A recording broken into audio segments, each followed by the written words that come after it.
Gaskiya na fi son kawai duk abin da za a shirya bikin da ba a taɓa yin sa a cikin garin nan. Wanda duk mutumin da yake cikin garin nan ya san cewa an yi auren da ba a taɓa yi ba. Ban gane ba. Me kake nufi? Bayan kowa da kowa an riga an gama magana an ce idan ka kammala karatunka za a zo a saka ranar biki sannan kuma yanzu kawai ka bijiro min da wannan zancen. Ba na canja ra'ayi ba ne a kanki ko ba na son ki na gaya miki. Akwai abin da na shirya ne. Na fi son duk abin da zan yi a rayuwata ta duniya in yi shi wanda yake mutane za su gani. Ni mutum ne mai son abu mutane su gani, mai son yin gwaninta. Ko ba haka ba, kin san yanzu duniya ta zama kamar gasa. Kowa yake yi don ya burge. To ni kuma dama rayuwa na fi son in yi abin da zan burge mutane. Ni wallahi ban san me yasa baka son a saka ranar bikin nan ba. Ban san wani dalili kake da shi kwakwara ba. Saboda ina son a yi gagarumin bikin da ba a taɓa yin sa a cikin garin nan ba. A auren nan?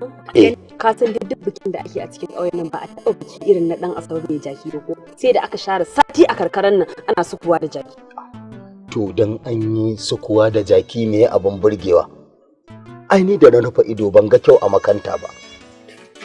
Soja kai suka yi sukuwa, ni kuma so nake yi ai ta sintiri da motoci, manya-manyan motoci wanda za a firgita cikin garin nan, wanda duk mutumin da yake cikin garin nan, duk wacce take cikin garin nan, kowaye zai san cewa ba ma na cikin garin nan ba, na makotan mu cewa su san cewa fa yau fa ake yin ta ba. Tabi manyan motoci, wani irin manyan motoci kuma?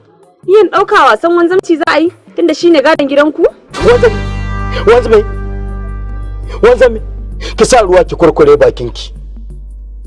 Bari in gaya miki tuntuni Allah ya fitar da A'i daga rogo. In yi wanzanci, ai tuni wannan wukar ma ta wanzanci tuni na harare ta karye. Tuni wannan jakan na kyakketa ta na zuba ta a kwandon shara. Ba a wannan magana yanzu. Idan baka sana'ar wanzanci ba, to me zaka? Ko kana ganin har zaka samu aikin gwamnati kafin bikin namu? Yawwa, alhamdulillah. An zo gurin. An so samun inda yake mun kaikayi. Yanzu abin da nake so ya zo. So nake idan na shiga cikin Kano in zama actor.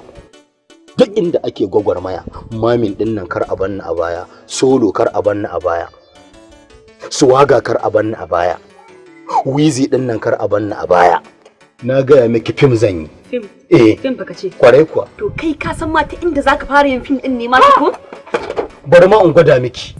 Ni ne Jafar, jarumin maza. Kai adabi kenan.